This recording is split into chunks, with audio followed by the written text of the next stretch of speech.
Huge show coming up, Matty. What are the headlines? DJ's a 36er, but he's not happy with the Kings, and it's time, Shane, for the NBL to get serious on concussion. Well, and we're speaking to Jordon Crawford, the second smallest player of all time. He's tearing up the league. And I got Derek Rucker on as well. And we'll speak all things NBA, especially Chris Paul. Can it work?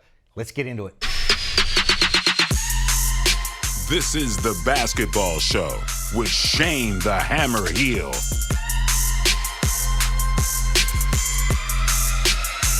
What they gonna say next? Well, here's the footage that no one wanted you to see. And it finally came out, and thank goodness it did, because if you just listened to senior basketball advisor from the Brisbane Bullets, Stu Lash, you would think something totally different happened. These are the facts, and I am unbelievably surprised that the NBL only gave a little slap on the wrist to a member of the Brisbane Bullets, because there was no doubt that him contacting ESPN and making those comments, he was trying to change the narrative and the thoughts of the public before it went to the tribunal. It should not happen. Credit to Adam Ford. He was a professional all the way along. He had to hold his tongue when he knew that the allegations against him were incorrect. He went to the tribunal. He came out scot-free. What would happen in the NRL if somebody, a general manager, did that in that sport? Oh, Shane, it'd be massive news. It'd be back page news for days, and fair to say that there'd be a significant sanction and fine and time on the sidelines, because you just can't impact the judiciary like that. So the tribunal in the NBL's case, it's, crazy stuff. Unprofessional, and thank goodness that footage came out and everybody got an opportunity to be able to make up their own opinion, and we got the right result at the tribunal. All thanks to our good friends at throwbackstore.com.au. Get yourself some NBA gear or a pair of kicks. All right, let's start this thing off. The worried Wildcats. Surely we're not worried already about Perth. Well, everyone's worried, Shane. Really? Some losses on the weekend. They're 8th on the ladder, the Wildcats, which is their lowest place since Bryce Cotton joined the club in 2017. And Bryce, interestingly, is shooting 36% from the field. He's never shot less than 40 in his NBL career. But are we really worried, Shane? I'm worried about their defence, I'll say that much. Two teams that are on fire, the Kings and United, top two. I like them both right now. Oh, the Kings have been sensational, and a real highlight for mine has been Jonah Bolden. After almost 4 years out of the game, I didn't think he would be this good this quickly. And I think that's fantastic to see. Again, their depth is there. Like they just blew Perth off the Hunter, and Jordan Hunter, Valentine. You know. And the best bench in the NBL still. I still think I have them still above Melbourne United, even with GLA back. Well, Hogue coming back as well, that's going to add to them. He's a quality player. He'll be back next week. But I tell you, they're two different styles. The Sydney Kings want to put points on the board. They just get up and down with their depth. They're a pleasure to watch. But United, they're a great defensive team, so can't wait till those teams play. There is a great stat about United. Apparently, their defensive rating is the best in the league, and based on last season's defensive ratings in the NBA, it would be the best in the NBA. Now, I want to talk about Austin Reeves. I got this on. Mate, Austin Reeves, what do you think of him first? You watch him play? I think he's a great player. I watched him play at the World Cup firsthand, and he was terrific. I think he's a key part of what the Lakers will do. He was the best player for Team USA. Yeah, no doubt. By far. His intelligence and his ability to be able to play off the dribble but make the right shot. He shot at high percentage. He was a pleasure to watch. I really enjoyed it. It was like a lot of the other NBA guys didn't understand how to fit in when they didn't have the same defensive rules and there wasn't the same space. He just had a great feel for the game. I can't wait to watch him play in the NBA this year. He's going to be huge for LA. All right, the NBA and NBL games. Oh my! We brought it up last week. A 60-point loss. That can't be good for the league. I went hard in my column this week, and I did say that the timing's not perfect. You've got teams going over there not at full strength, and they're getting beaten by the margins that we're seeing. You've also got teams back home and big name clubs like United and etc. who don't want to play, Shane. Last year with Adelaide, they got the great massive win against the Phoenix Suns, the first ever, but then they come back and tank and there's dramas. I like the concept. I agree with John Casey. I think there's positives. But geez, is there a way we can tweak this? I think so, and I think there needs to be some thought into that, because at the moment it's only doing damage in some ways. With all the goodwill that we talk about and the exposure, there's also the flip side. You go and lose by 60, that's exposure on the world stage that you're 60 points off a team. So I think there's pros and cons for sure. WNBA, 2-1 for Vegas. I wish Nate was here this week because he was all about them being able to get the win, New York. But it looks like it might go to Vegas. A couple of our girls, Jocelyn Willoughby over there with New York and Kayla George with Vegas. They'll sort of come back a little bit after the WNBL. Well, that's the story, the headline now, Shane, is that they'll have to wait and they'll have to accommodate that. So there's clubs in the WNBL like Sydney, etc., who will, hanging around, will have to make alternate moves until they get back. Not ideal, but I suppose it is what it is. That's the reality. It's women's basketball. They play all year round. DJ is in Adelaide, but it wasn't all smooth sailing. No, the Kings put out a very strong statement yesterday expressing their disappointment in the inequality of the contract system. So DJ left he last season, said, I want to go try my hand in the NBA. He got that out, but it was under the proviso that he would only play internationally. It wouldn't be in the NBL. He's since changed his mind. He's decided, well, I want to come back. And Adelaide were interested, so he's decided to sign with Adelaide. The Kings are not happy with that because it's changed the terms of the original agreement. And they believe that's not fair. But DJ, my understanding is he's not happy either with the Kings, and he will be lifting his side to the story in the papers here at News Corp. So it'd be interesting to see what he says. It's not all smooth sailing for AJ Johnson down at the Hawks either. No, he's averaging 5 minutes. He's played 3 games, not getting any minutes, and he projected draft pick for next year. And my understanding is his manager's calling anyone who cares to listen. He's not happy. He believes that he needs more game time. He's had some injuries, but at the same time, the Hawks are standing their ground on his position within the team. It'd be interesting to get your thoughts, Shane. Sometimes it's hard. I mean, Jacob Jackomas, he's under pressure to win games. If he's pulling his weight in practice, he will want to play him because he wants to win more games. So obviously he's not getting that done. He's a young player. Sometimes it takes more time for him to be able to get in. So the agent's doing his job by pestering everybody to try and put pressure on everybody to play more minutes. But he's got to get it done at practice, right?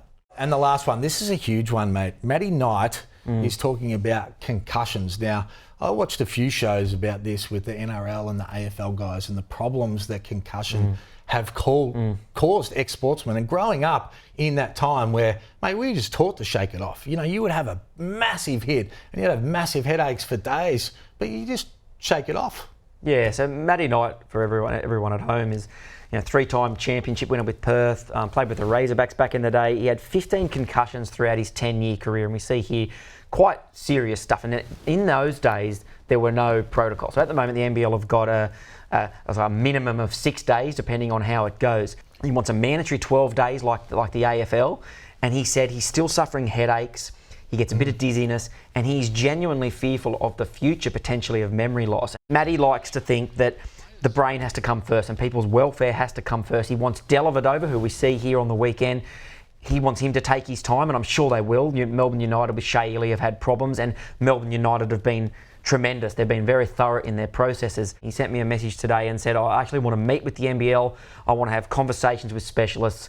I'm really passionate and proactive about this, and it's just terrific to hear a former player, Shane, speak up like that. We've got to go straight to the NBA. Obviously, pre-season's about to wrap up. The real games start soon. And the Golden State Warriors. Will Chris Paul be a liability or an asset?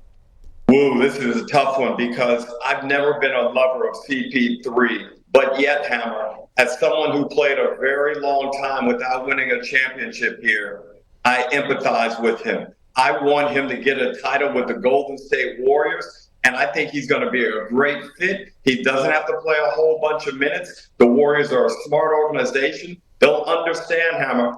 All they need him for is the playoff run and into the finals. Yeah, I mean, it's interesting. I think there has to be some adjustments, not just from him, but also for the team. I think he's going to have to adjust and be able to learn to play off the ball a little bit more. They move the ball so much more movement of player and the ball, whereas in the past he's wanted to be a ball-dominant player. But then I also think that the Warriors can make a few adjustments and use some of the strengths that he brings to the table to be able to facilitate some of the great shooters like Steph Curry and Thompson as well. So I think it'll be they'll be adjusting as they go along. I think it is a good fit, and I think they'll have success. Maybe not win it, but I think they'll have success. Earlier we had a chat to Matty Knight. He's a 3-time NBL champion. He suffered 15 concussions throughout his 10-year career. Both you guys have, experienced it when there were no protocols in place. What's your thoughts? And we'll start with you, Derek. I remember having one on the Gold Coast.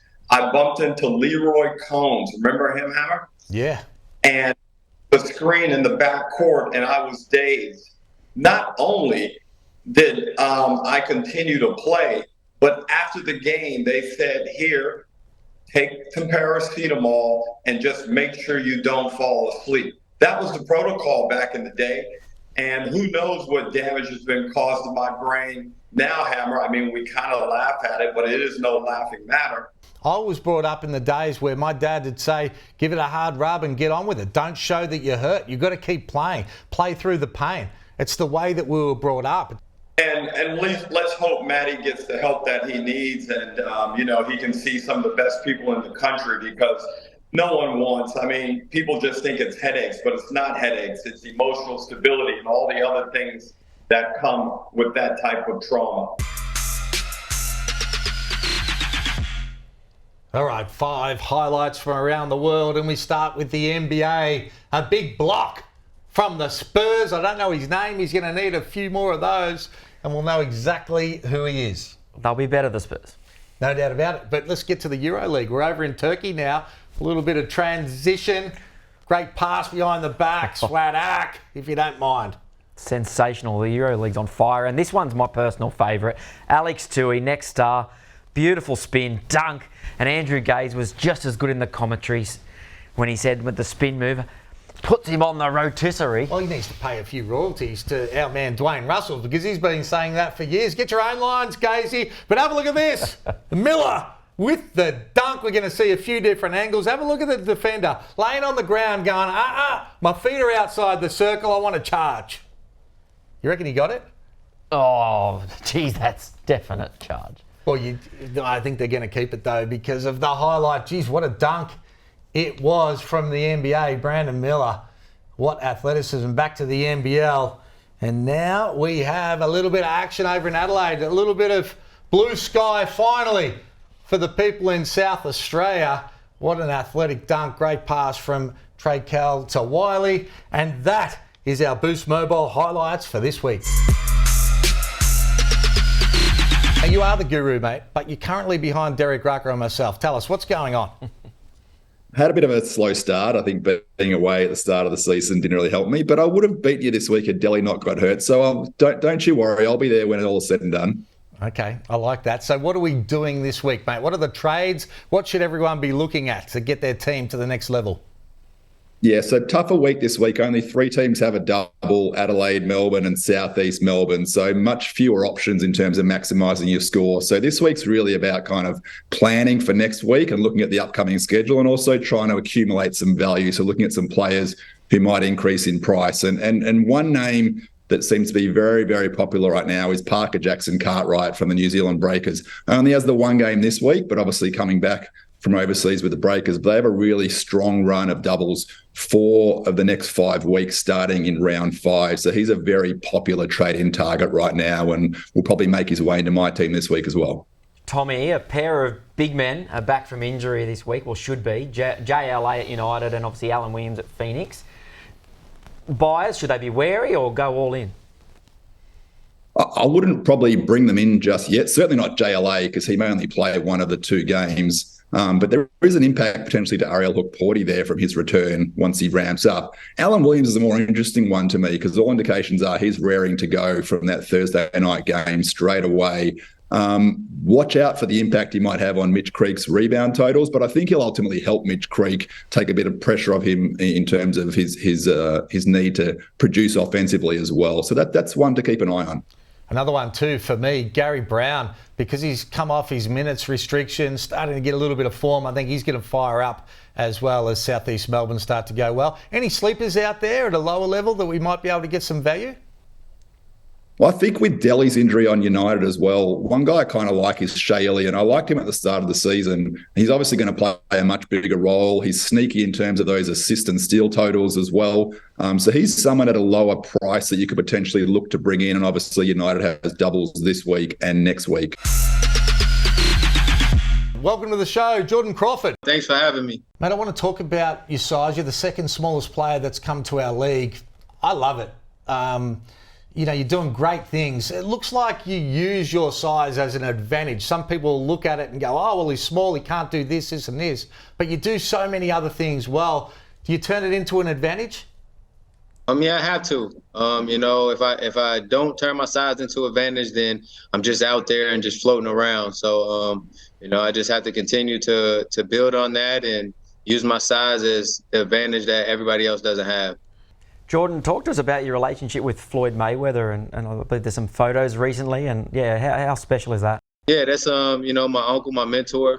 You know, he just took me under his wing and tried to talk to me about the mental aspect of, you know, of sports and life in general.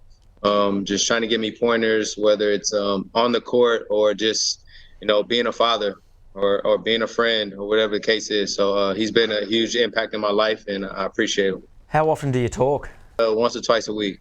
Yeah, okay. And I guess just it ties in beautifully with the jack jumpers, like the way that they play. Like it's almost like boxing, you know, that you get into the trenches and you defend the island, as you said earlier. You must be enjoying that sort of style of play and culture, which has really been built by Scott Roth.